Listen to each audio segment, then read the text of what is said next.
Hello সম্মানিত viewers, সবাই কেমন আছেন? অনেকদিন আগে একটা পুষ্কুনির ভিডিও দিয়েছিলাম আপনাদের কাছে। বুদ্ধি পরামর্শ চাইছিলাম। এই পুষ্কুনিতে মাছের চাষ করা হয়, কিন্তু সমস্যা হলো একটা, এমন কচুরির ফেনা হয় যে 15 দিন পর পরেই পরিষ্কার করতে হয়।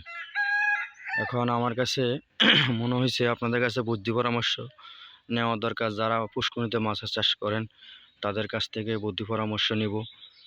হ্যাঁ, সেই জন্য ভিডিও দিয়েছিলাম, কোনো রেসপন্স পাইনি, তাই আবার ভিডিও করতেছি। যারা মাছের চাষ করেন, যারা অভিজ্ঞ আছেন, তারা বুদ্ধি পরামর্শ দিবেন কিভাবে পুষ্কুনি পরিষ্কার রাখবো এবং কি কি পদ্ধতি অবলম্বন করলে ভালো মাছের চাষ করা যায়। আপনাদের কাছ থেকে বুদ্ধি পরামর্শ নিতে চাই। যারা অভিজ্ঞ আছেন বুদ্ধি পরামর্শ দেবেন। হ্যাঁ, পুষ্কুনিটা পরিষ্কার করার 15 দিন পর পর আবার সেই কচুরির পানায় একদম জাম হয়ে যায়। এভাবে তো মাছের চাষ করা যায় না। সেজন্য আবার পরিষ্কার করব, পরিষ্কার করে আবার মাছের চাষ করব। এখন শীতের মৌসুম,